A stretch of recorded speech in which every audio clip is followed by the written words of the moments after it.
cambiando las cosas y en todas las ciencias, en las matemáticas también, se están intentando valorar el papel de las matemáticas de las mujeres. Aquí hay unas cuantas fotos de mujeres, científicas, matemáticas, filósofas, médicas, alquimistas. Y vamos a intentar tratar esta lista exhaustiva de mujeres que no vamos a ir con todas ellas. Algunas de ellas las vamos a tratar con más detenimiento, porque si no sería todo demasiado por encima, y otras vamos a nada más una pincelada de 1 minuto para nombrarlas. Empezamos con Teano. Teano se casó con Pitágoras cuando este ya era viejo, y cuando a Pitágoras le mataron, pues entonces ella se hizo cargo de la escuela pitagórica, ella y sus hijas. Entonces, como pasa con Pitágoras, como pasa con Tales, como pasa con Teano, no nos han quedado documentos auténticos de ella. Sí que hay entre los 3 casos autores que las nombran, autores que los nombran, y sabemos que han existido, que han escrito y que han escrito mucho. De Teano sabemos que escribió mucho sobre matemáticas, sobre física, sobre medicina, y que escribió sobre el número de Gauss, la proporción áurea. Bueno, ahora me toca a mí. Hipatia. ¿Alguien sabe quién es Teón? Teón era el padre de Hipatia. Por una vez, Hipatia es más conocida que su padre. Eso no está mal, para el campo en el que nos movemos ahora. Hipatia, una mujer brillante, desbordante de inteligencia, una mujer integradora de culturas, de todo tipo de creencias. Era una persona que discutía con el alumnado dentro de la biblioteca de Alejandría, de la que su padre era director. Su padre se planteó un proyecto con ella, ¿no? Remodelarla para que fuera una mujer estupenda, perfecta, inteligente, sabia y demás, que fuera de alguna manera su sucesora. En algún momento Hipatia se planteaba estar trabajando con su padre. Algunas de los tratados, de comentarios y demás se asocian también a trabajos de Teón, pero ella voló ya por su cuenta porque era espectacular. Hay muchísimas referencias en la red de Hipatia, muchas cosas que a veces trabajan el asunto de la leyenda y eso no favorece para nada. Es un poco la idea de la que daba Adela Conteano. No se tiene realmente algo físico a lo que aludir para decir que ha escrito, tenemos copia y tal, pero no, estamos en el siglo IV-V y realmente no hay nada más que muchas referencias en muchos tratados, de muchos alumnos, de mucha gente que vivió en la época. También ya sabéis que la historia trágica de Teano fue que realmente no soportaban una mujer científica que superara con mucho el poder de la sabiduría dentro de una sociedad cada vez más intransigente. No sé si os suena este tema. Entonces la intransigencia llegó al límite y realmente tuvo una muerte terrible, terrible.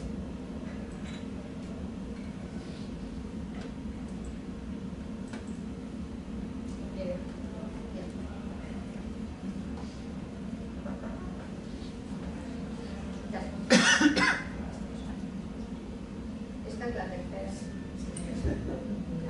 Emilia de Breteuil, marquesa de Châtelet, la francesa, que nos ha dado un montón de siglos. Quiero leeros esto, este retrato de ella, que dice: adornada, cargada de diamantes, que parecía una Venus de la época, a diferencia de aquella, ella estaba en una mesa de trabajo con un compás y con unos restos. Entonces, fijaros que podéis imaginar una marquesa que estudiaba matemáticas, unos salones dorados, cubiertos de tapices, en cuyas tertulias, en lugar de hablar de cotilleos y de frivolidad de la masa, de la fuerza, de las funciones, de las derivadas, pues la Madame de Châtelet, de la marquesa, se dedicaba con pasión al estudio y en sus salones se discutía sobre problemas científicos. Era una mujer espectacular. Tuvo la suerte de tener una esmerada educación, tenía un temperamento de fuego, estaba dotado de una energía poco común. Se convirtió en una mujer fascinante y cuando tenía 16 años fue presentada en la corte de Luis XV. Pero cuando era niña, era una mujer alta, con las manos grandes, con los pies grandes, y su padre debió de pensar, pues a esta chica no sé si la vamos a casar, vamos a ver si la vamos a lograr casar bien. Y entonces, gracias a eso, probablemente, no se preocupó de que no le importó que tuviera esa esmerada formación y que estudiara libros de matemáticas, libros de física, libros de ciencias. Y sin embargo, a los 19 años se casó con el marqués de Châtelet, con lo cual subió a su familia de nivel. Estuvieron en la corte, pudieron estar presentados en la corte y todo eso. Un año después nació su primera hija, al otro año nació su segunda hija. Después, un poco después, nació su tercer hijo, que murió después de eso. Y ese año, en el 1733, el marqués se fue a la guerra. Se fue a luchar la guerra de sucesión de Polonia. Por lo cual la dejó a ella, que ya había cumplido con sus labores, sus obligaciones de matrimonio, ya había tenido 2 hijos, y se podía dedicar a lo que le gustaba, que era estudiar. Y se puso a estudiar. Entonces buscó buenos profesores, tuvo a 2 montanemas de espacios, los profesores de Maupertuis y de Diderot, y se reencontró con Voltaire, y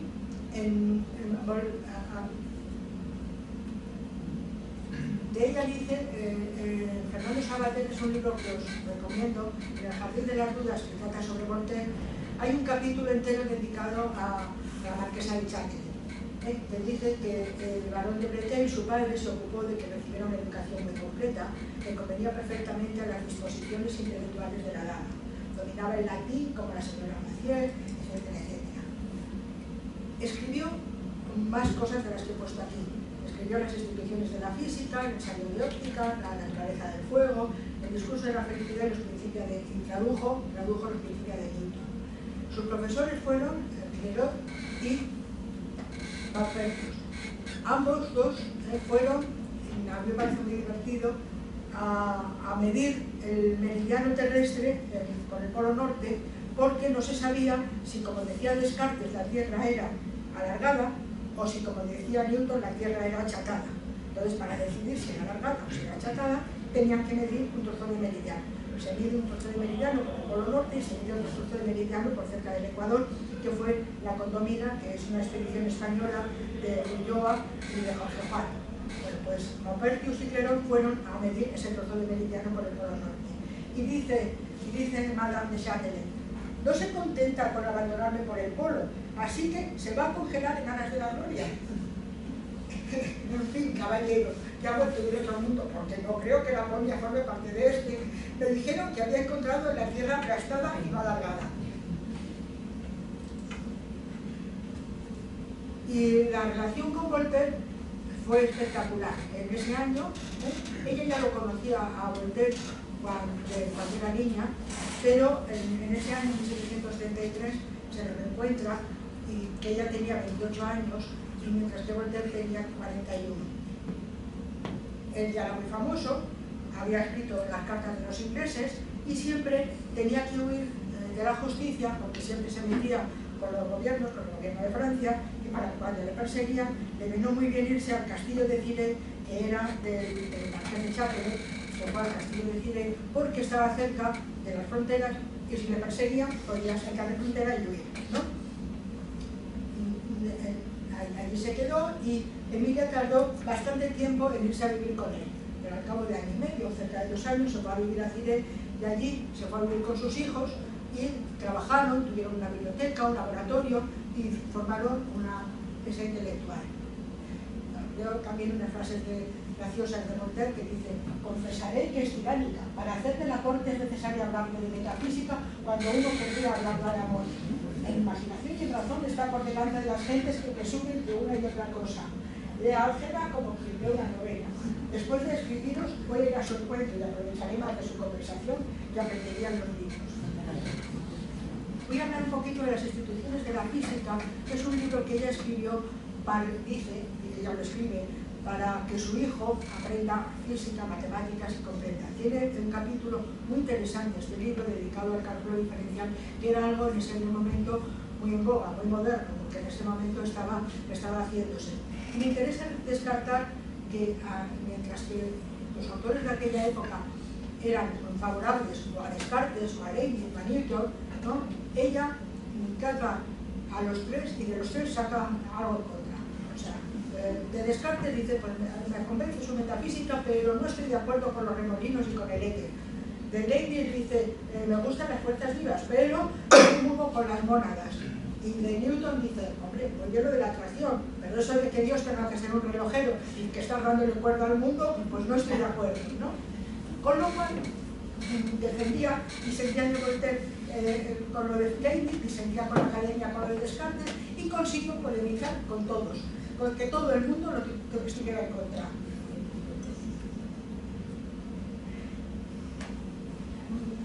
Copernicus habla muy bien de esta obra de las instituciones de la física, dice que es la obra de una dama y que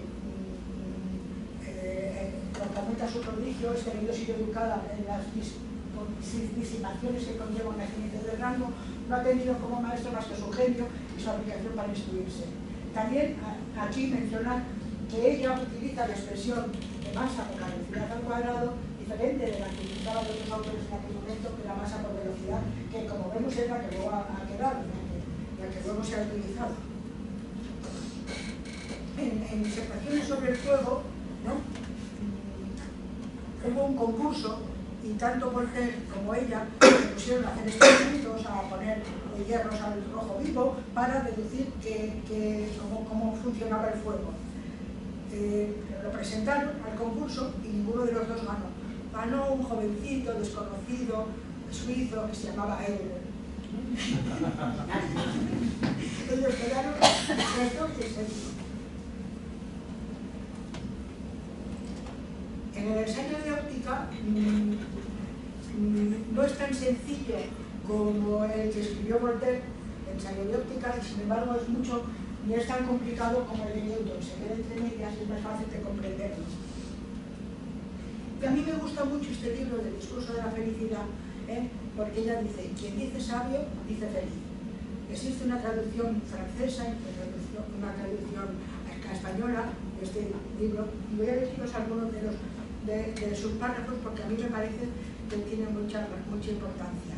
Dice, el amor al estudio es, de todas las pasiones, la que más contribuye a nuestra felicidad. Sin embargo, la mitad del mundo, que son las mujeres, ¿no?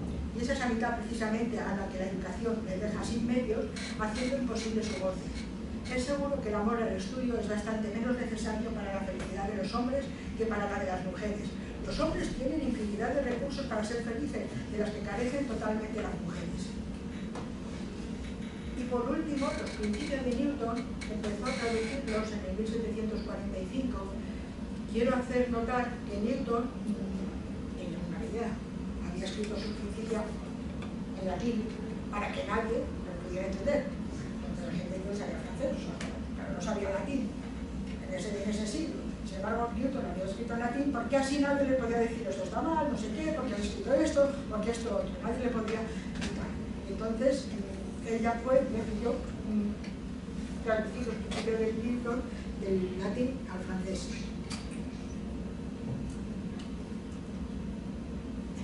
Gracias a ese trabajo de Emilia, la obra de Newton pudo ser conocida en Francia y en Europa durante dos siglos, porque era un libro difícil, con muchos problemas de geometría, con muchos tratados, muy complicado de hacerlo.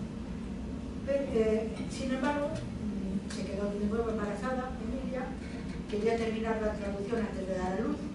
Nació su hija un 2 de septiembre, cuando estaba sentada en su despacho escribiendo sobre las teorías de Newton, pero lo tuvo la niña con facilidad, pero en aquel tiempo tuvo una fiebre corporal y el día 10 se murió Emilia a los 43 años. Posteriormente se publicaron la traducción de los principios, primero una parte, portero, con el profesor que había tenido, y por fin completos como un elogioso prefacio de Voltaire. Bueno, pues después de esta maravilla de la receta de Saltillo, yo tengo muy poquito tiempo para hacer un repaso rápido de María Gaetana Añés. María Gaetana Añés, si veis que en el siglo XVIII tiene la suerte de que no tiene ningún problema para estudiar matemáticas. Su padre además era matemático en la Universidad de Bolonia, de manera que cuando su padre observó desde muy pequeñita que era una persona con unas altas capacidades, que es lo que se dice ahora en términos, ¿no?, académicos, altas capacidades, altísimas capacidades, se planteó que esta niña tendría que tener una carrera académica igual de brillante. Y a los 9 años podía hablar en latín con un grupo de personas, de filósofos, de matemáticos, porque era una persona que absorbía como una esponja todo tipo de conocimientos, hablaba varias lenguas, en fin, era una niña espectacular. La anécdota del sonambulismo aparece en todas las referencias que hay en la web de María Gaetana, y parece ser que es cierto que al ser sonámbula y tener esa mente tan privilegiada podía tener ese sonambulismo activo de levantarse y el problema que estaba pensando, que no podía avanzar, pues parece ser que conseguía resolverlo. Cuando se despertaba por la mañana lo veía resuelto y decía, bueno, es normal, ¿no? Es lo que hay. Como veis, era una persona tan precoz que a los 17 años significa el Tratado de Cónicas de Vital. Eso es un auténtico hándicap para mucha gente, para muchos matemáticos de la época. De manera que María Gaetana aumentaba su fama y su apoyo en el mundo académico. Con 20 años publica un libro estupendo, Las proposiciones filosóficas, donde se recoge, como veis, lógica, mecánica, es decir, ella abarcaba todo tipo de conocimientos. Y a los 30 años es la maravilla de las instituciones analíticas. Si ponéis instituciones analíticas, en la web aparece toda la referencia de lo que significó ese libro como un auténtico tratado que se utilizó en las universidades durante más de 50 años como un libro indispensable. Una mujer maravillosa. Tenía muchísimos hermanos, no sé si eran 18, 19, muchísimos, ¿no? Era una familia numerosísima. Su padre en un momento dado le pide que dé clases por él, porque no se encuentra bien y demás, y ella entra a dar clase en la universidad, pero cuando ya le van a proponer para tener un puesto fijo, académico y demás, su padre fallece, y ella, que ha sido desde pequeña una persona que ha mezclado todo esto, el amor y el conocimiento con la mística, decide, por lo que sea, ¿no?, que tras la muerte de su padre no quiere seguir adelante. Tiene 34 años y se recluye en una institución y se dedica a la caridad, a toda la herencia que le toca a ella de su padre, la da a las personas que no tienen nada, y se encuentra así abrigada en ese mundo, ¿no?, de interior, ¿no?, de pensamiento teológico, que es para lo que ella en ese momento quería estar. Bien, nos ha dejado una obra estupenda, así. María Gaetana está ahí para el recuerdo como una brillante mujer matemática. Quiero hablaros yo de la curva de Acklesi, que se tradujo mal, la tradujeron por persiera, y llegó desde el inglés como la bruja de Acklesi. Veis que es una curva de forma explícita, que es par, por lo tanto va a tener un eje de simetría con el eje vertical, que cuando X tiende a más infinito o a menos infinito tiende a cero, y por lo tanto tiene una asíntota horizontal que es el eje de abscisas, y estas serían sus ecuaciones paramétricas. Se utiliza en fenómenos de resonancia, también en estadística con la distribución de Cauchy, y como una anécdota decir que si calculamos el área bajo la curva sale 4 veces el área del círculo. También se puede calcular con facilidad el volumen de revolución de esta curva. Muy bien. Tenemos a Sophie Germain. Sophie Germain ahora es una mujer matemática francesa que vivió durante la Revolución Francesa. Durante la Revolución Francesa tenía 13 años y entonces se refugiaba en la biblioteca de su padre leyendo libros. Podía leerlo todo en esa biblioteca. Aprendió latín sin profesores para poder leer a Newton y a Euler. Estudió todo lo relacionado con las matemáticas y estudió de forma autodidacta, sin un orden, sin un profesor que la dijera ahora esto, ahora aquello. Esto siempre la perjudicó, porque tenía lagunas, porque sus compañeros varones decían que esto no está bien, habría que hacerlo esto de esta manera, esto no se debe de hacer así. Lo que quiero comentaros es que ella siempre estudió las matemáticas con pasión y cuando leyó la historia de las matemáticas de Montúfar, le impresionó la leyenda de Arquímedes, que decía que le habían matado los romanos cuando entraron en Siracusa porque lo encontraron totalmente estudiando un problema de geometría. No se dio cuenta de que entraban los romanos. Entonces él pensó que qué maravilla debe de ser la geometría, la matemática, que te hace olvidar la guerra, y que no te enteras de que vienen los romanos. Al principio se dedicó a trabajar sobre teoría de números. La teoría de números es complicada, pero no tiene un bagaje matemático muy fuerte de base. Entonces podía hacer teoremitas, podía hacer demostraciones, podía resolver problemas sobre teoría de números. Se los iba mandando por carta a Gauss y firmaba como Monsieur Leblanc, ¿no? Como que era un nombre de un alumno que había estado un año anterior a ella, y entonces firmaba con ese nombre. Y entonces resulta que cuando la conquista de Prusia por Napoleón, el general Pernetti entró, eso él pensó ella, que a ver si este hombre, este general, le iba a pasar, que iba a matar a Gauss, igual que le había pasado a Arquímedes. Y decidió decirle a este general que cuidara a Gauss. Cuando fue a hablar un coronel de este general con Gauss, dijo: si yo no conozco a ninguna mujer francesa, ¿cómo va a ocuparse de una mujer francesa si yo no conozco a ninguna? Y tuvo Sophie que decirle a Gauss que ella era Monsieur Leblanc, ¿no? Entonces, él se quedó, como siempre, tuvo siempre muchas dificultades, ¿no? por culpa de esa forma autodidacta que tenía. Trabajó en dos campos muy diferentes. Un campo que fue la teoría de números y otro campo que fueron de las superficies elásticas.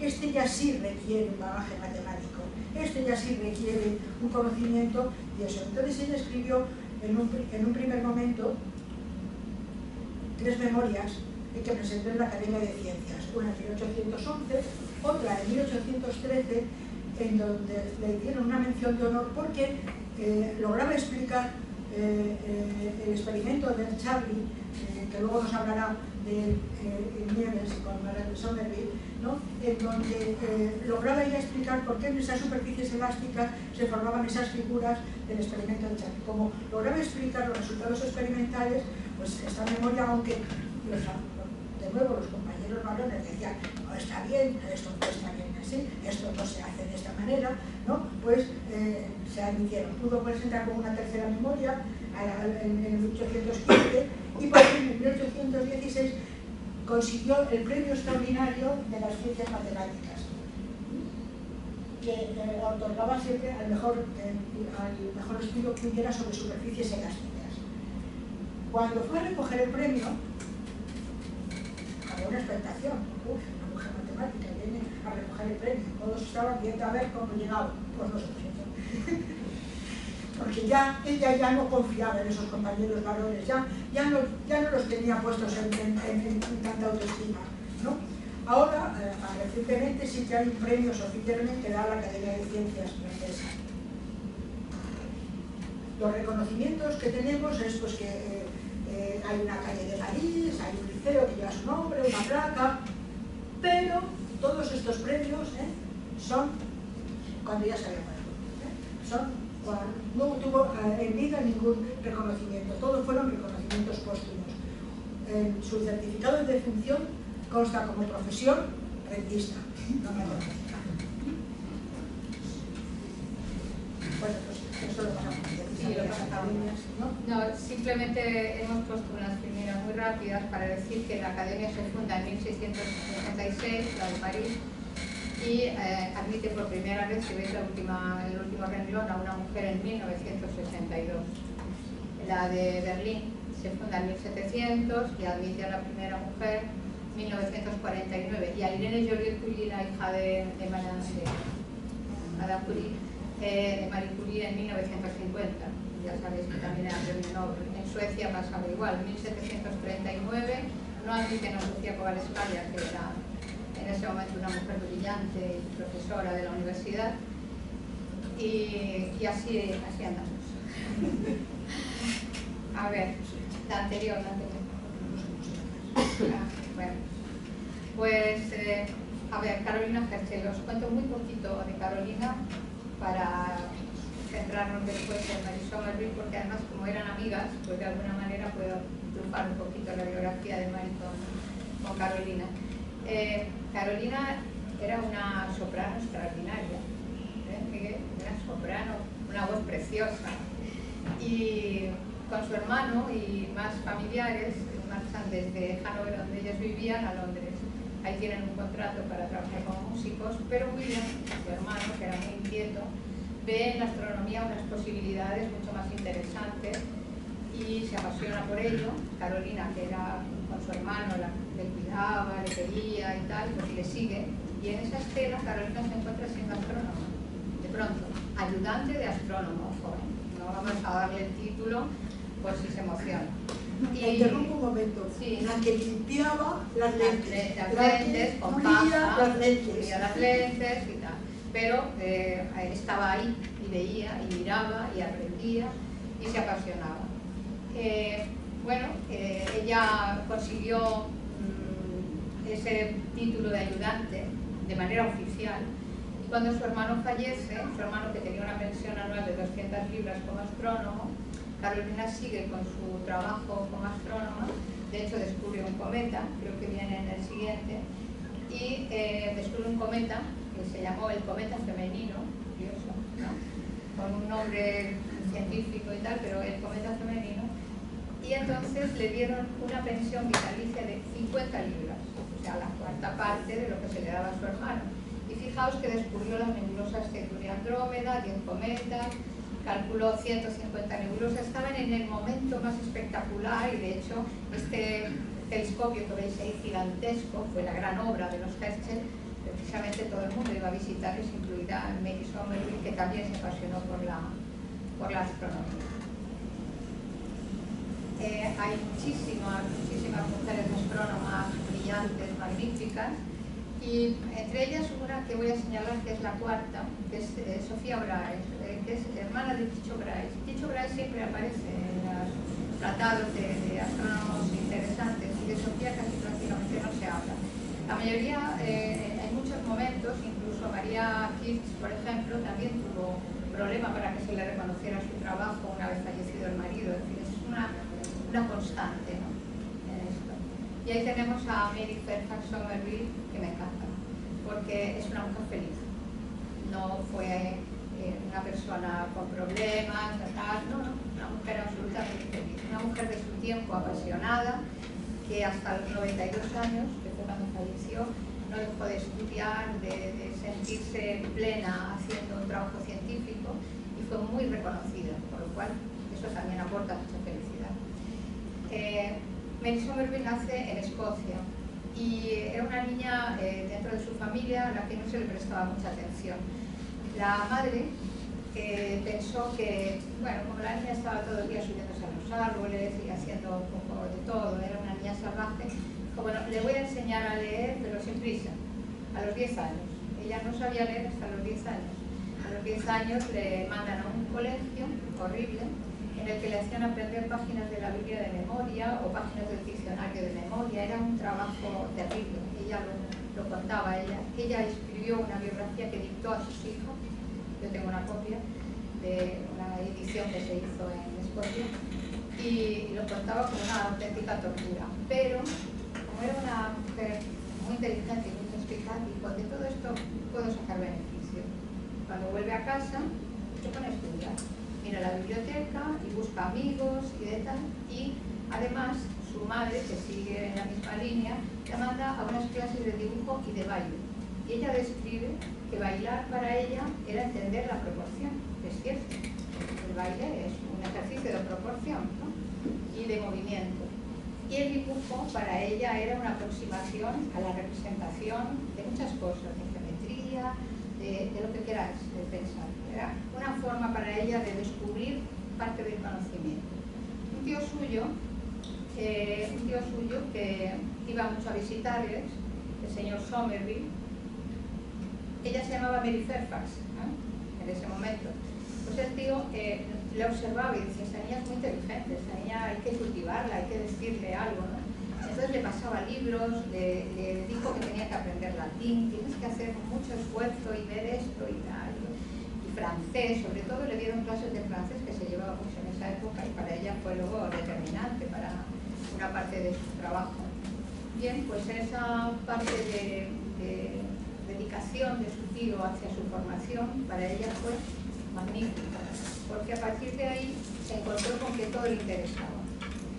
En su familia le arreglaron el matrimonio, su padre era un militar de la Marina, y entonces uno de sus personas cercanas, un chico joven, pues le arreglaron el matrimonio de Mary con, era muy típico, Samuel Gray. Bueno, pues Mary pasó de llamar Mary Fairfax a llamarse Mary Gray. Se casó con él y tiene la suerte de que se van a vivir a Londres. Londres le abre totalmente el mundo de los salones científicos y tal, pero su marido le parecía terrible, decía, ¿con quién me he casado? Una mujer inteligente, rara, no me interesa nada. Menos mal que como era marino iba y venía, ¿no? Eso que tienen los marinos, te dejan tiempo libre. Bien, pues tuvo 2 hijos con él y a los 3 años, poco más, quedó viuda. Murió. Y de pronto se encontró viuda en Londres con una buena herencia y con todo el tiempo del mundo, porque tenía servicio, tenía muy buena situación económica. Igual dijo, esto es fantástico, ¿no? Su familia la reclamó para que volviera a Escocia, pero ella volvió a Escocia trabajando para estar con amigos en los círculos, ya tenía una cierta formación matemática, ya había estudiado algo de biología, algo de entonces se llevaba más, que era todo lo que tenía que ver con fenómenos naturales, ¿no? Y entonces cuando volvió estaba encantada viéndose con amigos en Escocia y participando en tertulias científicas. Como veis, al volver, dice, estudia trigonometría plana y esférica. La verdad es que ella intuía que realmente su base fundamental iban a ser las matemáticas. Le gustaba mucho todo lo demás, pero ella tenía esa concepción de que el conocimiento pasaba por el conocimiento matemático.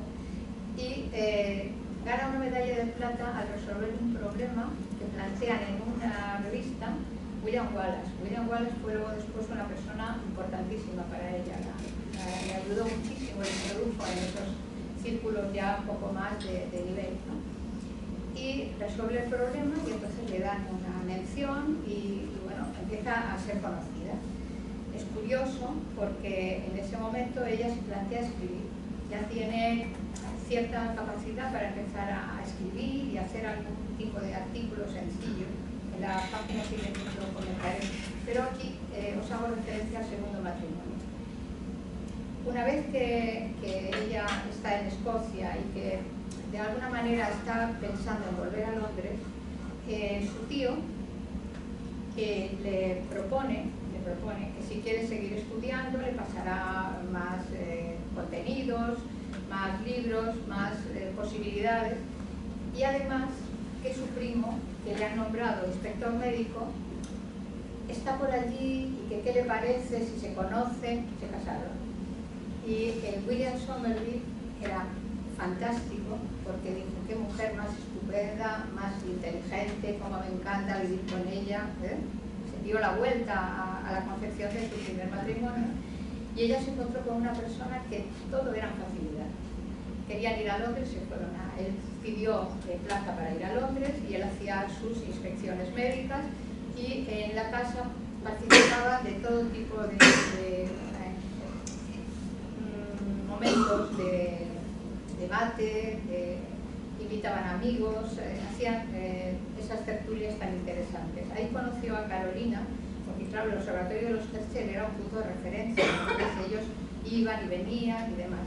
Y su marido lo que hace también es que se inscribe en la Royal Society y le dice, mira, ahí vienen muchos artículos, que dice ella, me han dicho que vienen muchos artículos muy interesantes, que si puedes me haces una copia. Y él los copiaba y le llevaba la copia a ella. Además, establecieron un sistema de correspondencia con científicos, de manera que venía a nombre de William Somerville, pero eran para mal, porque William era médico, tenía otro mundo y otras referencias. Y así ella se encontró con que podía entrar en el mundo del experimento, que entonces era lo que más les interesaba, es decir, intentar acercarse a los fenómenos naturales de alguna manera experimental, ¿no? Y ahí publica sus primeros artículos. Los primeros artículos que tenían mucho que ver, si os dais cuenta, con el espectro solar. Ellos estaban fundamentalmente pensando en qué pasaba con la luz, qué pasaba con la química asociada a la luz. Pues sería un poco la precursor de la fotografía, ¿no? O sea, un poco la incidencia de los rayos solares sobre jugos vegetales y demás.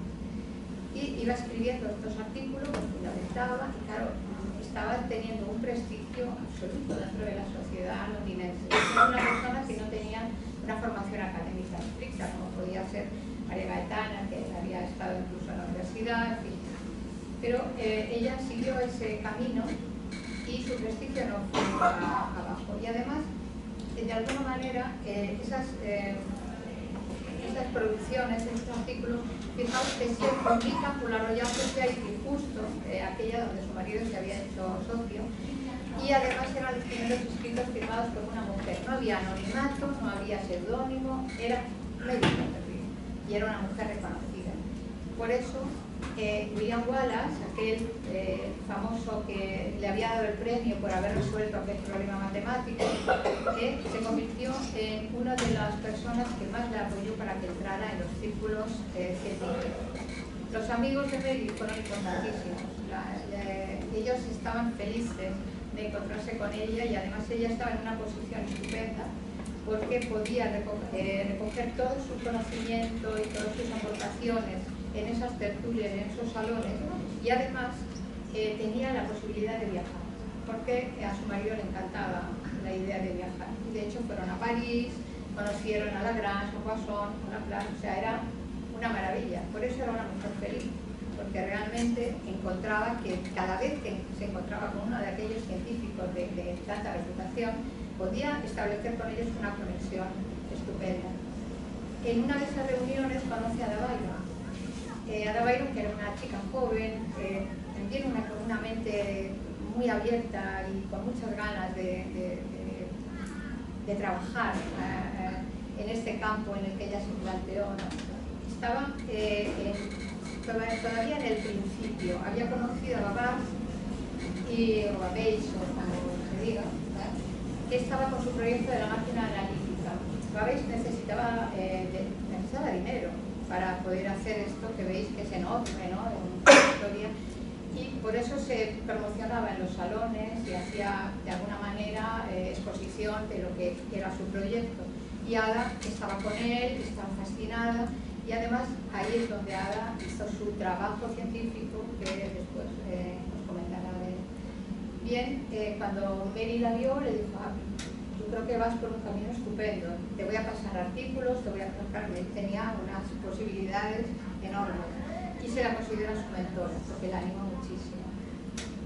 Ahí iban después al laboratorio, al observatorio de Carolina y de William, y además contrastaba con su amiga Carolina los pasos que se iban dando, y con William, por supuesto, los pasos que se iban dando para ir reconociendo planetas, reconociendo nuevas nebulosas. Era un momento explosivo en cuanto a aumentar la capacidad de observación en temas de astronomía. Escribe este libro, La conexión de las ciencias físicas, que se publica y fue un éxito y se hicieron montones de ediciones. Era una mujer que ya tenía prestigio, ya era importante, de manera que todo lo que producía era muy esperado. Más adelante, como veis, publica la geografía física, un texto que efectivamente en las aulas se trabajaba durante décadas. Y ahí viene el momento cumbre. Si la marquesa de Châtelet traduce los principios de Newton, fue una pasada, pues ¿qué pasa con Mary Somerville?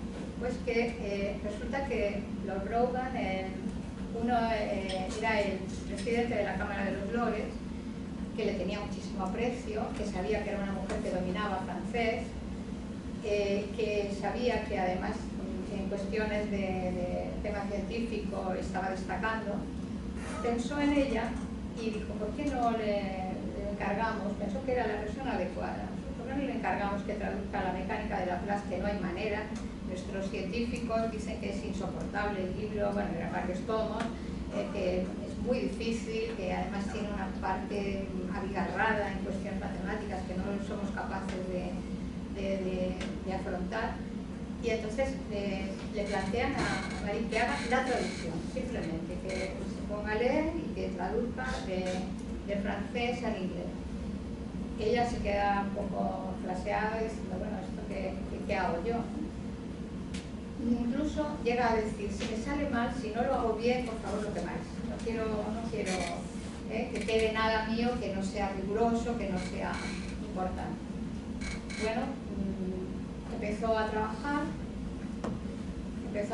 estuvo durante años con la mecánica celeste y, como siempre, se hace un preludio, una disertación, unos preliminares, porque ella lo que quería era decir cómo se había planteado afrontar el trabajo de la traducción y desde qué órbita veía las ideas tan complicadas de Laplace. Hizo ese preliminario y gustó tanto y se entendió también que se reeditó varias veces de forma independiente. O sea, fue realmente una aportación brillante.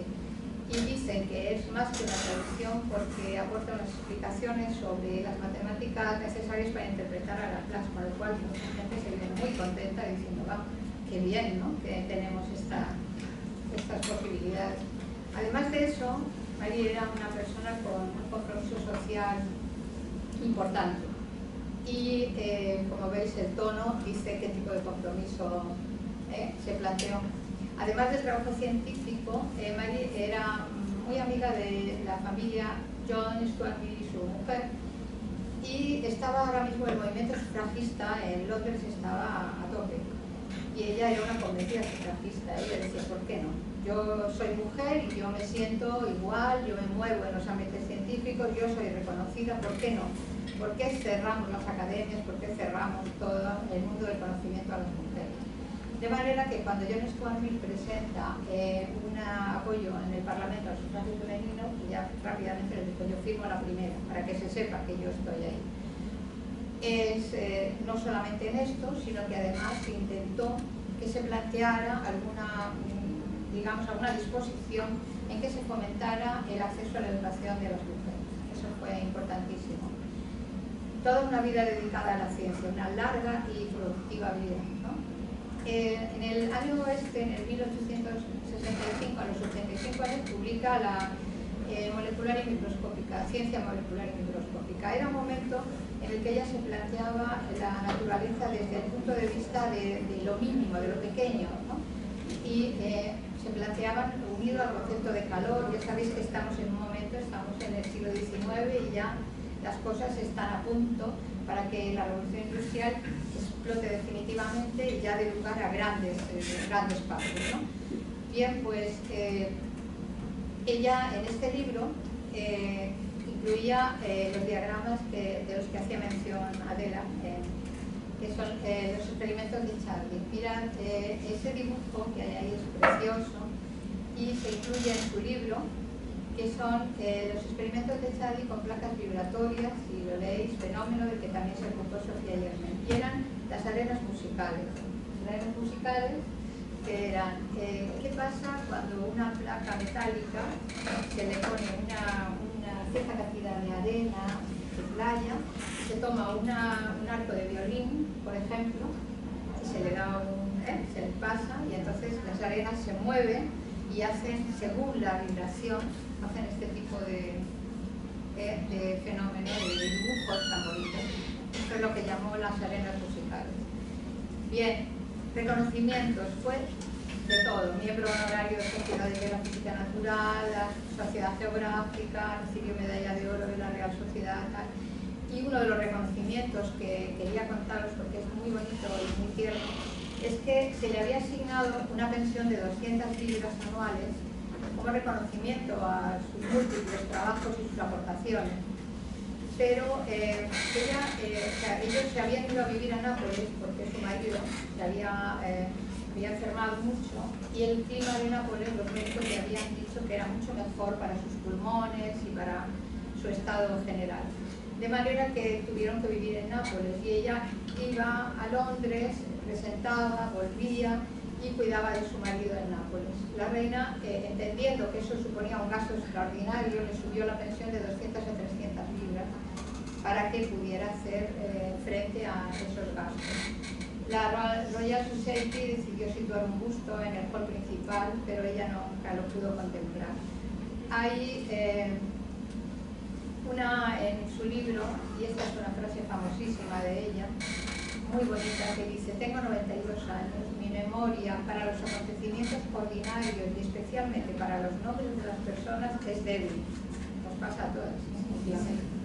Pero no para las matemáticas o las experiencias científicas. Soy todavía capaz de leer libros de álgebra superior durante 4 o 5 horas por la mañana e incluso de resolver problemas.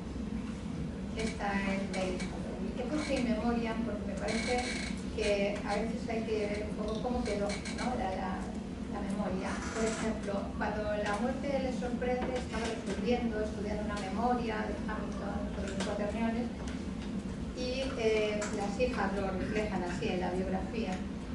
Fijaos, en los periódicos ingleses, ahí ponen todos, porque bueno, serían los que estaban de ordinario en circulación, hicieron reconocimiento de su vida y de su obra y le llamaron la reina de las ciencias.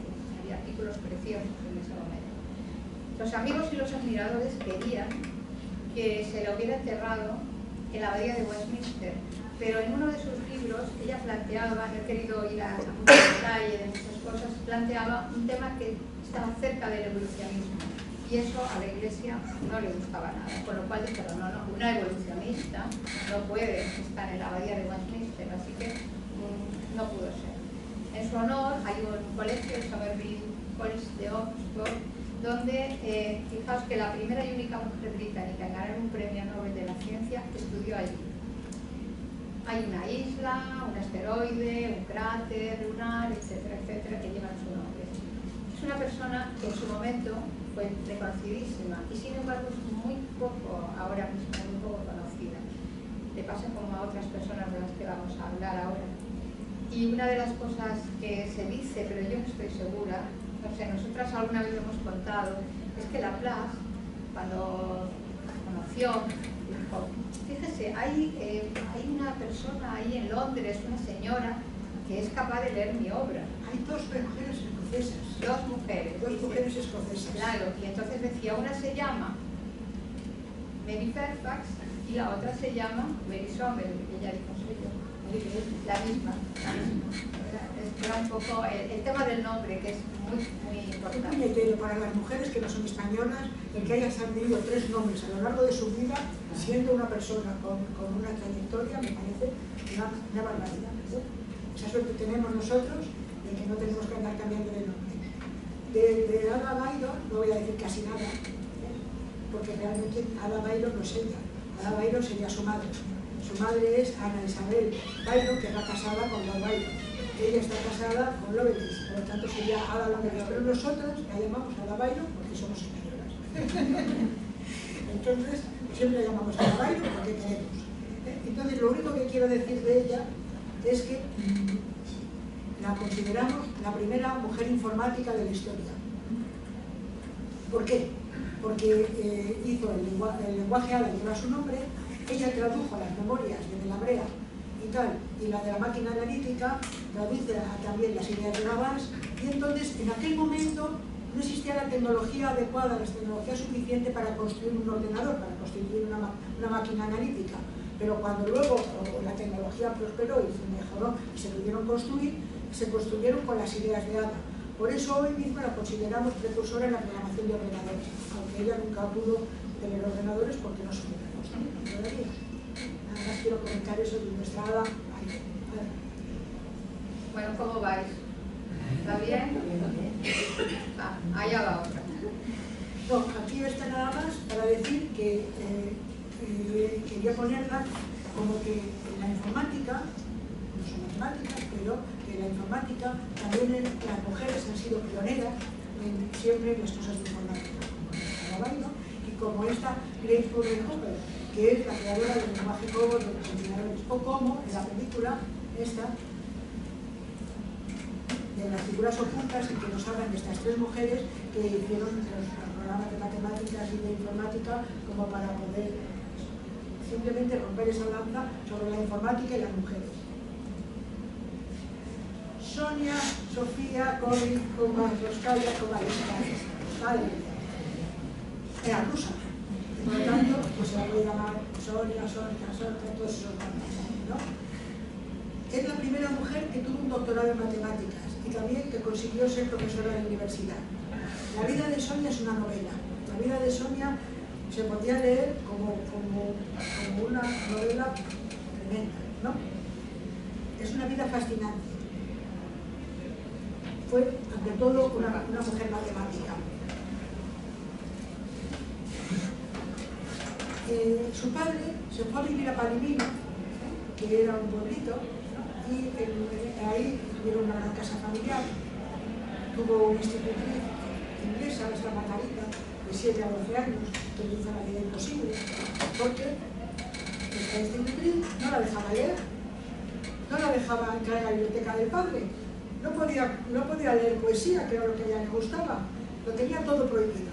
Solamente podía leer los libros que previamente hubiera leído esta institutriz, pero ya había leído muy pocos, ¿no? Entonces, muy mal. Pero sin embargo tuvo dos tíos, un tío materno y un tío paterno, que fueron espectaculares, que hablaban con ella y la hacían recapacitar y hacían ver muchísimas cosas. También en este Palimino, en este sitio, una vez que tenían un libro de osteografía y de cálculo diferencial integral, arrancaron las hojas y empapelaron las habitaciones de Sonia con estos papeles. Y ella, que la manita no entendía nada, pero cuando por la noche se miraba las paredes, cuando luego estudió matemáticas, pues se dio cuenta de que ella sabía todas estas cosas. Se casó con 18 años. ¿Por qué? Porque si no se casaba no podía salir a estudiar a Europa. Entonces, su hermana, las 5 amigas y ella decidieron buscar a un jovencito para casarse una de ellas con él, tener un matrimonio blanco, y entonces todas las amigas, todas ellas, podían ir a Europa acompañando al matrimonio a estudiar en las universidades. Entonces encontraron a Vladimir Kovalevsky, y claro, casualmente, Vladimir dijo que él con quien se quería casar era con Sonia, y se casó con Sonia, que era la más jovencita de todas. Se casó con Sonia, todos ellos se fueron a vivir, fueron a estudiar en la Universidad de Viena, en Heidelberg, luego fueron a Berlín con Weierstrass. Weierstrass era un hombre espectacular, que la dio, no podía, entonces ella creía que saliendo de Rusia iban a poder ir a las universidades. Por una parte podían ir. Pero Weierstrass cogió y cuando ella le dijo que quería aprender matemáticas, dijo, pues toma. Le dio un montón de problemas muy difíciles que le daba a sus alumnos más aventajados. Venga, cuando resuelvas estos, vuelve, ¿no? Y ella volvió a la semana con todos los problemas resueltos, y cuando veía esto, las soluciones que había dado, que eran buenas, que eran correctas, que eran creativas, que eran tal, entonces cogió y empezó a dar clases particulares, ¿no? Entonces, ella se preparó muy bien, preparó estos 3 trabajos que hay aquí sobre la teoría de ecuaciones integrales parciales, del que sale el teorema de Cauchy-Kovalevskaya, y estos otros de aquí, y es por eso por lo que se la considera la primera mujer doctora que hizo el doctorado en Göttingen. También fue nombrada profesora en la Universidad de Estocolmo, y aunque no tenemos mucho tiempo, quiero leer estos párrafos. Una mujer profesora de matemáticas es un fenómeno pernicioso y desagradable. Incluso se podría decir que es una monstruosidad, y su invitación a un país donde hay matemáticos de sexo masculino cuyos conocimientos son muy superiores a los de ella, solo se puede explicar por la galantería de los sexos, de los suecos hacia el sexo femenino. A lo que ella dijo, podría admitir que era una monstruosidad que una mujer fuera profesora de matemáticas, pero nunca que en Suecia había tantos hombres matemáticos y que lo hubieran nombrado por galantería. También la llamaban princesa de la ciencia, pero la verdad es que en Estocolmo el primer año no tenía sueldo, luego sí le dieron. Luego durante 5 años tuvo ya un contrato con sueldo, pero en aquel momento dice, princesa, pues por lo menos que me hubieran asignado un salario.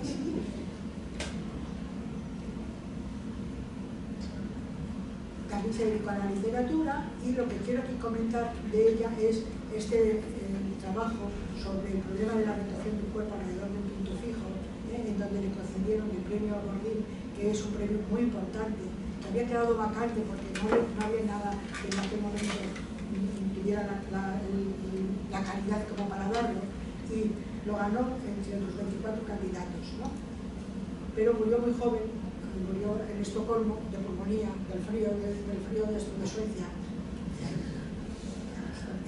Eminente, no voy a decir casi nada, más que es alemana, escribía, tuvo que vivir con Hitler, y que los anillos metelianos, los ideales metelianos deben su nombre a ella, ¿no?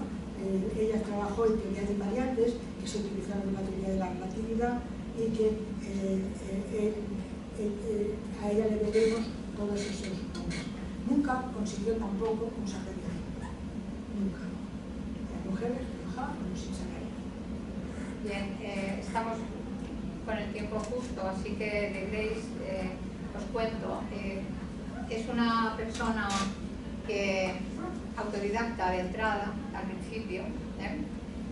Le gustaba, bueno, tenía un ambiente de clase alta, una educación informal, pero cuando vieron que realmente tenía posibilidades, le dieron paso a que pudiera presentarse a los exámenes de Cambridge, porque era una forma de prestigio también para la familia. Y bueno, pues está bien, ¿no? Ella ha estudiado un poco por su cuenta y le planteamos esta posibilidad. Aprueba, pero su familia le dice, mira, tampoco te emociones tanto, dedícate a trabajos sociales, a ayudar, y ella dice, para nada, en absoluto.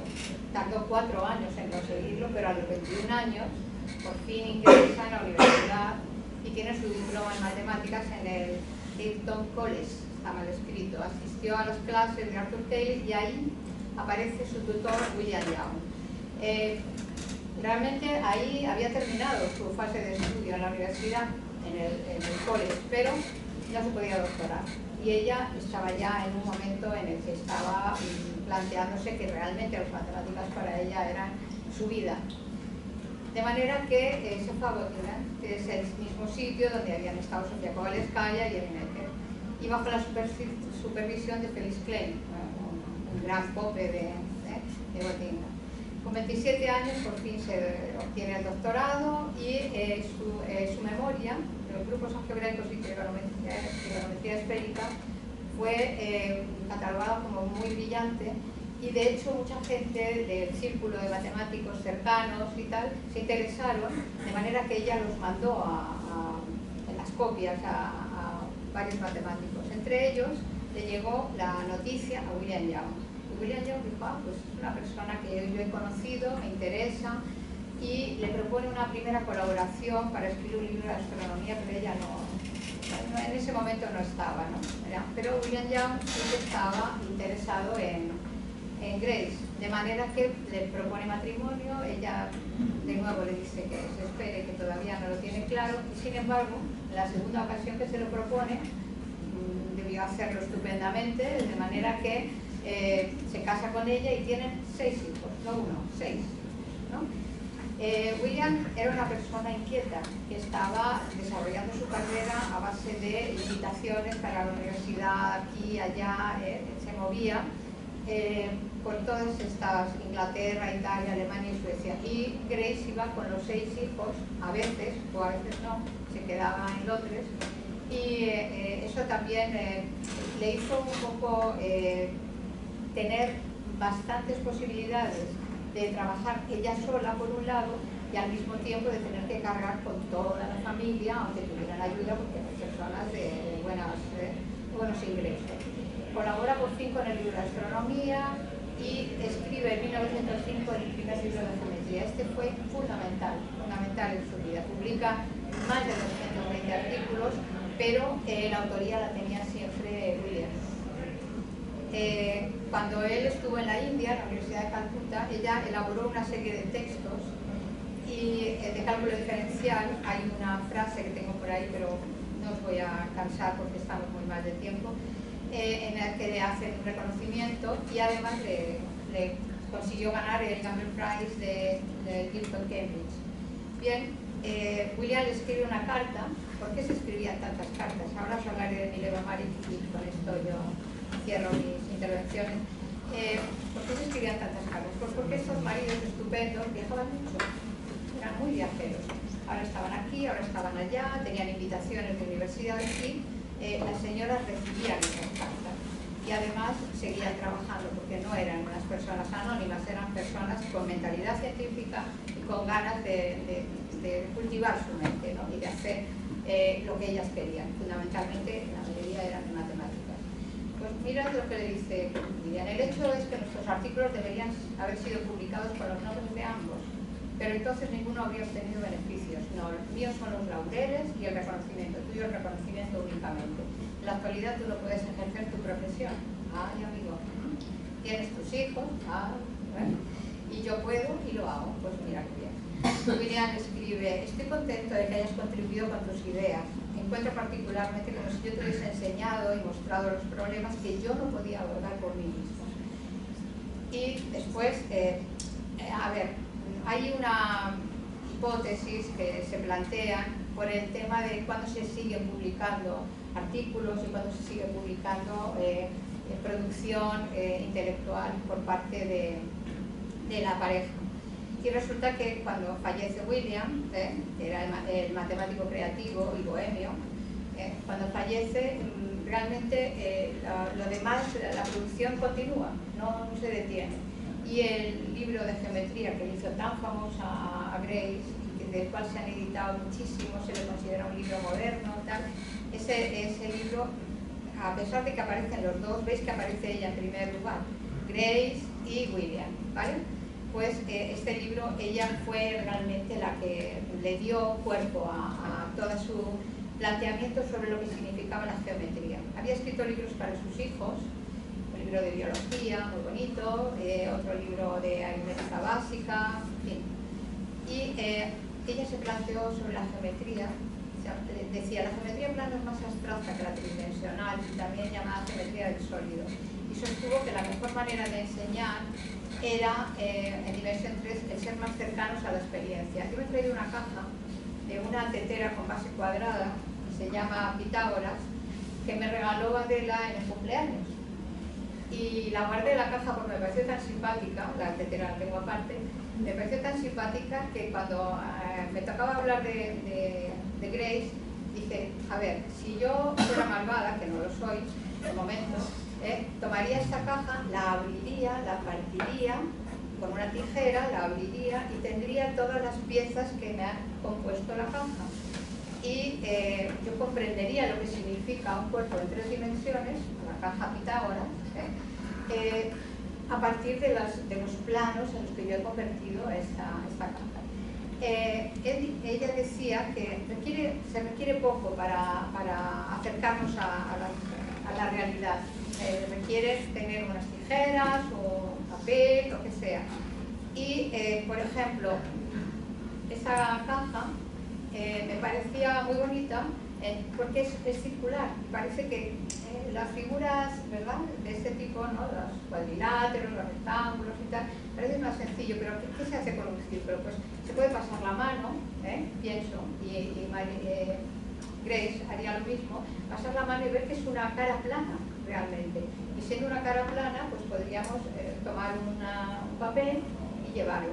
Ellos no tenían envases en su momento, no se practicaba la técnica del envase tal cual la conocemos ahora. Por tanto, esta facilidad que tenemos de tomar un envase, medirlo, deshacerlo, plantearnos, no la tenían. Y sin embargo, ella lo que hizo fue que planteó montones de esquemas de desarrollo de todo tipo de poliedros, de todo tipo de figuras, para que se entendiera que esos desarrollos podían dar lugar a cuerpos pues tan bonitos como este de Escher, que se cae, que es un cuerpo precioso de 4 caras, ¿no? Así. Una pena que ya no conociera a Escher, porque Escher hacía preciosidades troqueladas para hacer grandes piezas, ¿no? Bien, esta fue la pasión de Grace. Y os hablo de Mileva porque además sé que las chicas, los chicos de la asociación Proyecto Cometas querían que se hablara. Lo de Mileva es que no tiene nombre. No tiene nombre, o sea, es tremendo. Si Grace, para Grace habría que hablar del efecto Matilda, que no sé si conocéis.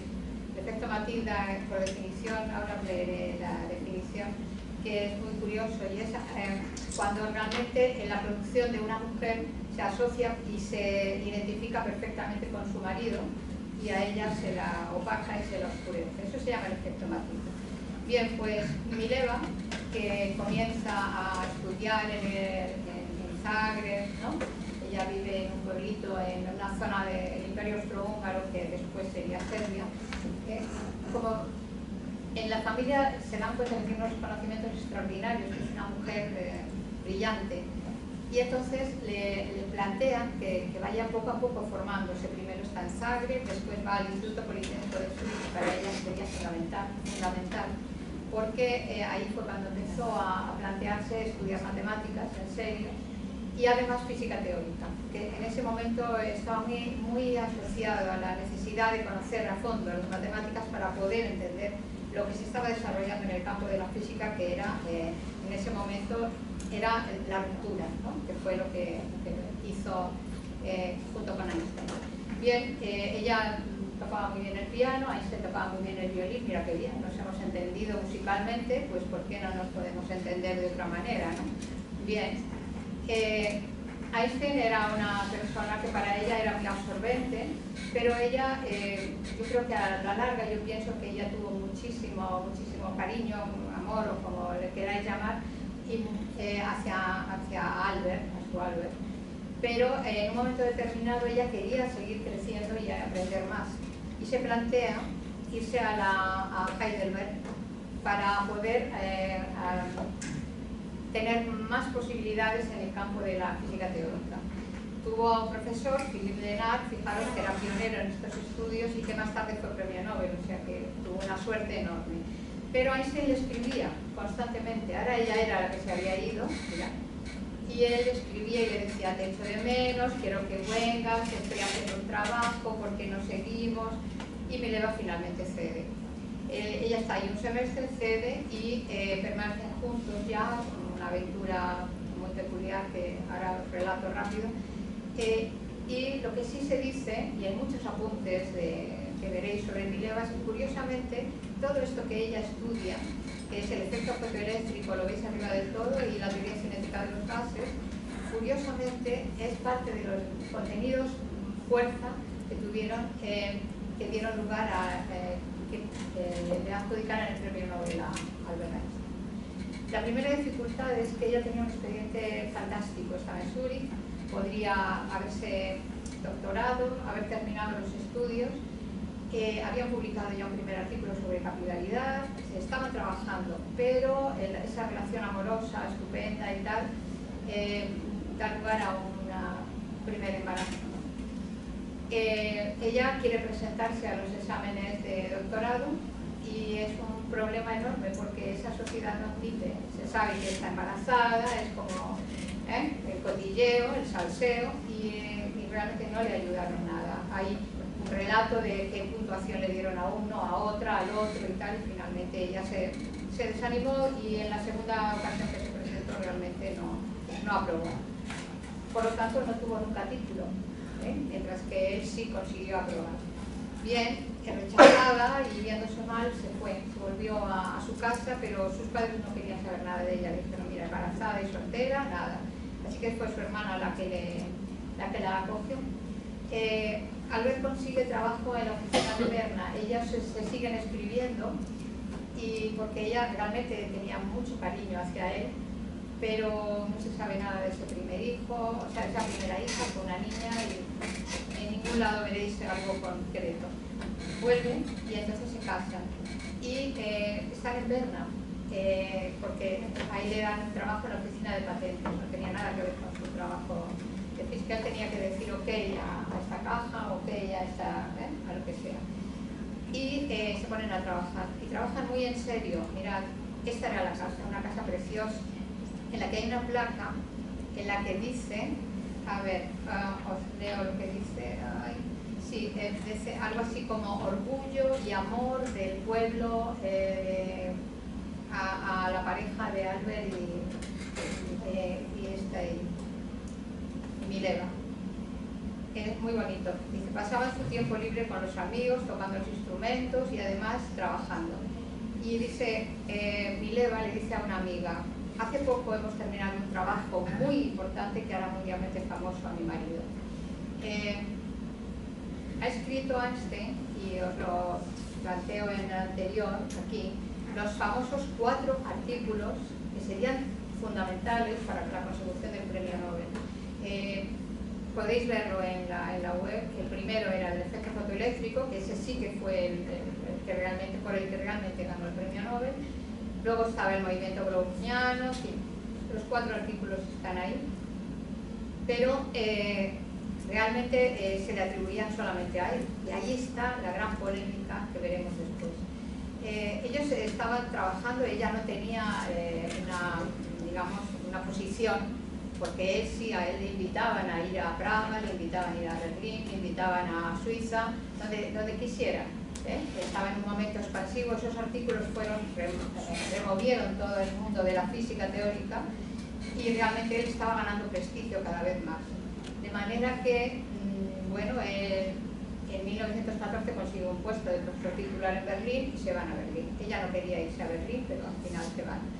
Y cuando Mileva descubre que Albert tenía a su prima que vivía en Berlín, con la que tenía un rollo, vamos a decirlo así, que era feo, pero bueno, tenía una fe, pues ella no lo soporta y se va con los niños y se vuelve a Zúrich. Entonces ella sobrevive dando clases particulares de matemáticas y de piano, y ahí viene lo tremendo.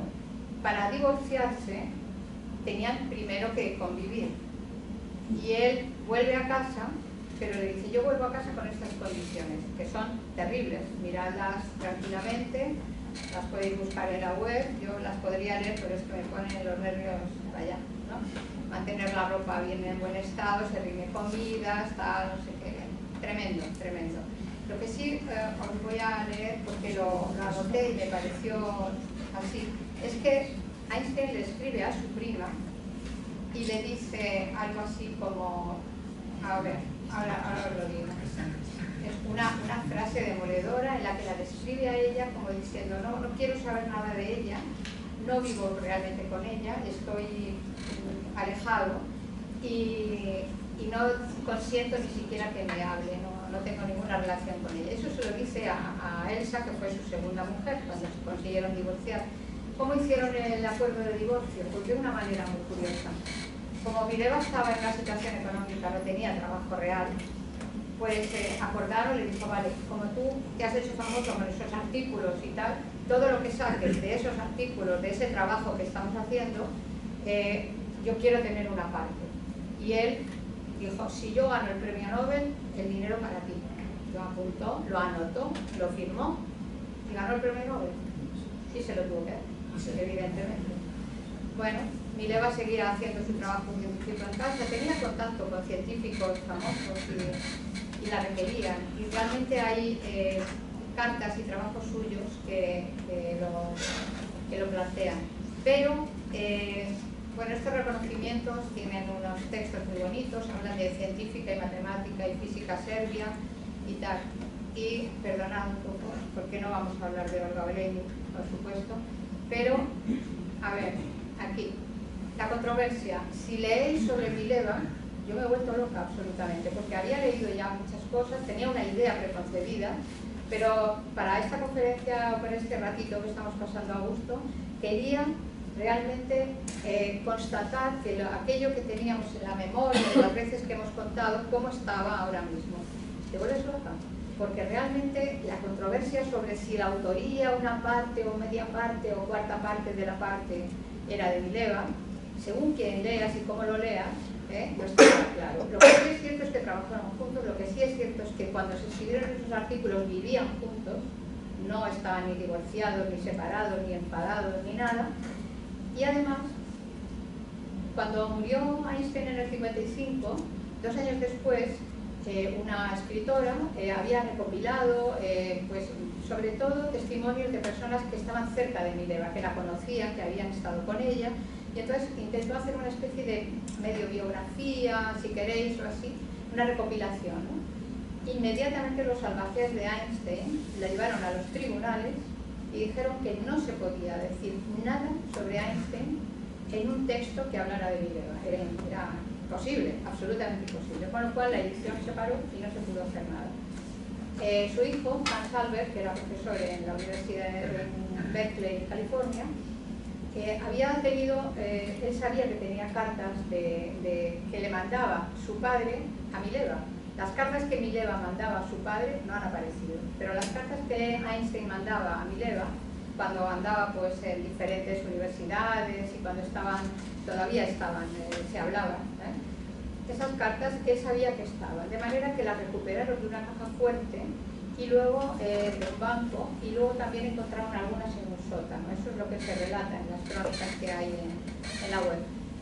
Cuando intentaron publicarlas, la nuera dijo: vamos a poner esto en orden, y publicamos y tal. Otra vez, inmediatamente se bloqueó toda posibilidad.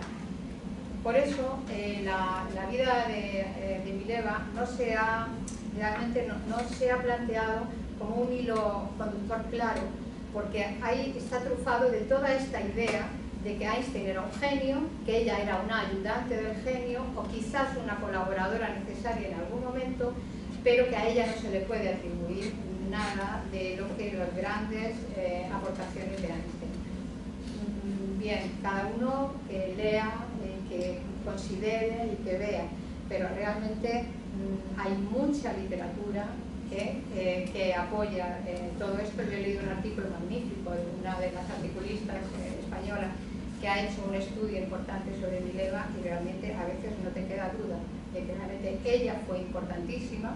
Y además hay como una especie de chascarrillo por ahí de que Einstein no era muy bueno en matemáticas. Eso lo habréis oído más de una vez. Es que no era muy bueno. Y ella sí. Y ella sí.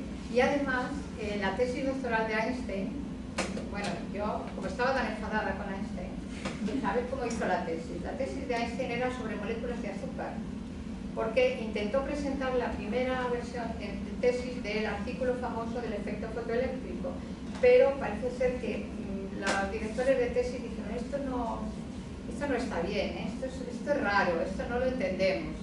Se lo desecharon. Volvió a intentarlo de otra manera, con más o menos fundamento, y tampoco lo consiguió. Y el tercer intento fue sobre las moléculas de azúcar, que supongo que sería un trabajo, le dijeron que estaba bien, que era un trabajo bien, vale, tesis, eres doctor y punto, ¿no? Así que ahí está un poco. Pues yo solamente deciros una cosa, que en el año 94, creo que fue, estábamos aquí con Miguel de Guzmán, que nos apoyó en unas jornadas matemáticas, bueno, fueron espectacularmente bonitas, y bueno, el reconocimiento de que hemos tenido gente que nos ha apoyado, y que hace muchos años, ya 31 o 30 y mucho, que estábamos aquí hablando de mujeres matemáticas, y seguimos en ello. Así que tenemos el relevo en las chicas cometas, y que estupendo, os damos el relevo encantadas.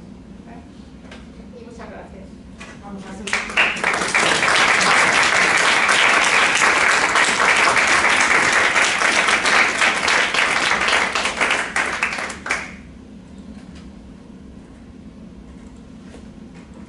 bueno, como veis hay muchas filminas que hemos dejado porque realmente es imposible hablar tanto, y las chicas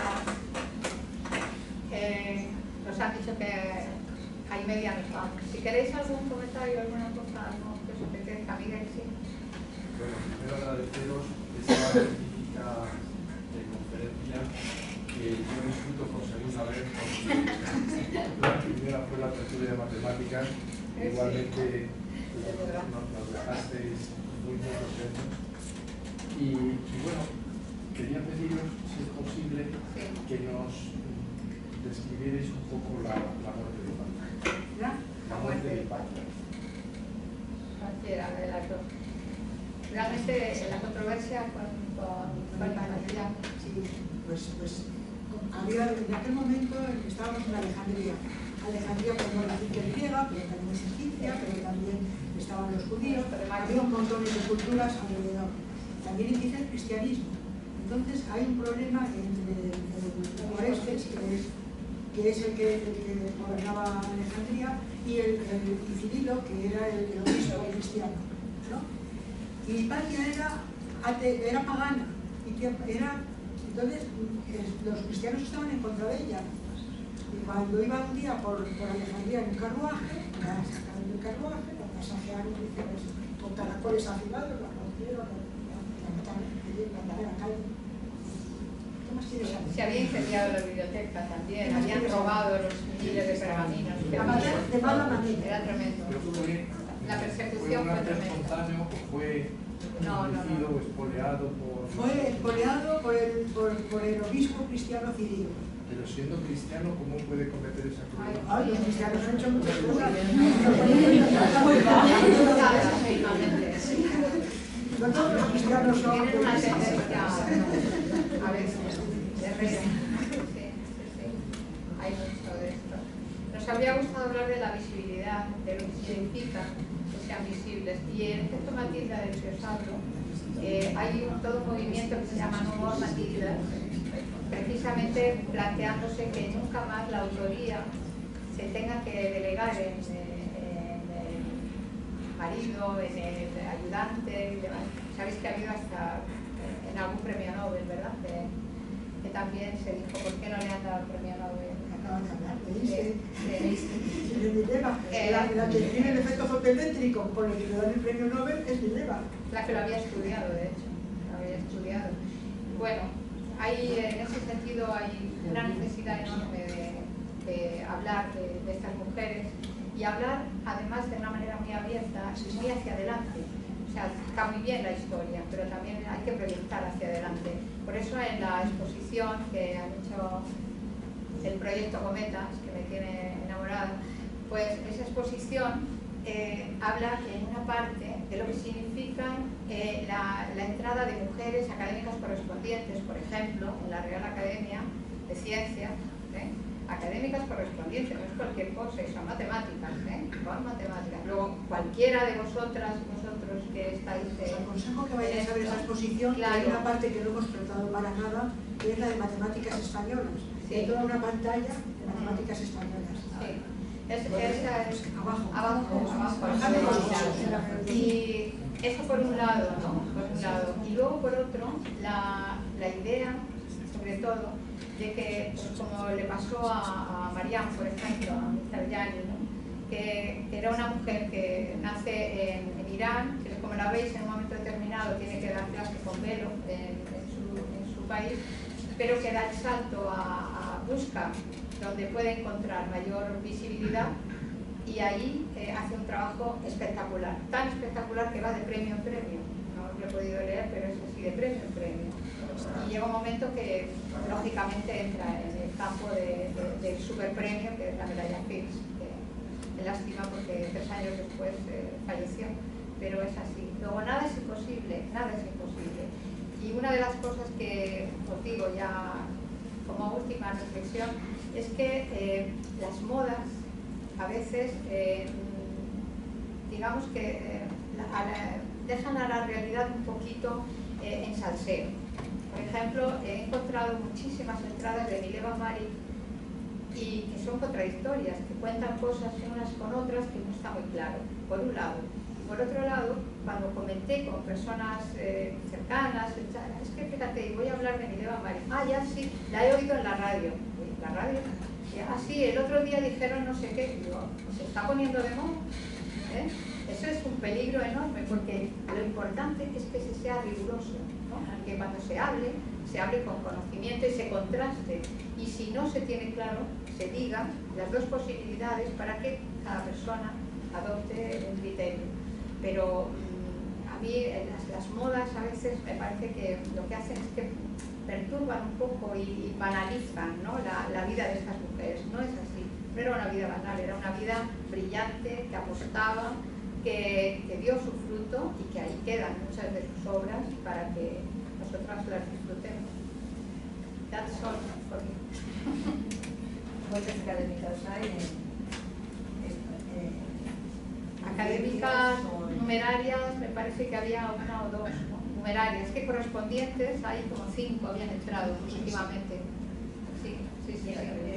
En la Academia de Ciencias, sí, académicas correspondientes, no en una academia de Cuenca, no. Academia, en la Real Academia. Así.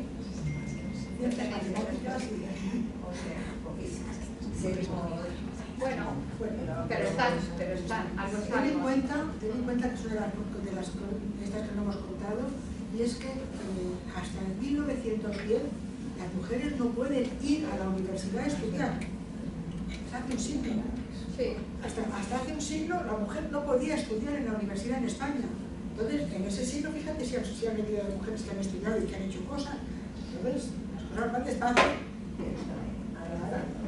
Muy bien. En fin, pues nada, gracias. Nos vemos.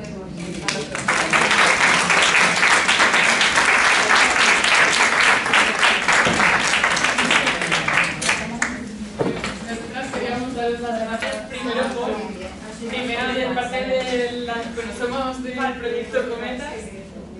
Primero daros las gracias por venir hoy a dar la charla, además siendo el mes que es, y sobre todo por dar visibilidad a esto. O sea, lo que habéis comentado ya fue un paso que las mujeres pudieran estudiar y llegar a la universidad y hacer lo que estamos haciendo aquí muchos estudiantes, muchas estudiantes, y sobre todo ver visibilidad de profesoras y poder decir, wow, puedo llegar a hacer eso y puedo llegar a conseguir cosas. Así que es importante y daros las gracias por enseñaros un montón de figuras. Gracias a vosotras. Lo hemos disfrutado. Nosotras estamos agradecidas porque también estamos aquí gracias al trabajo de todas estas mujeres, de vosotras y de gente que ha venido con nosotras y ha hecho este camino. Entonces, somos conscientes de la suerte que tenemos de poder hacer esto. Así que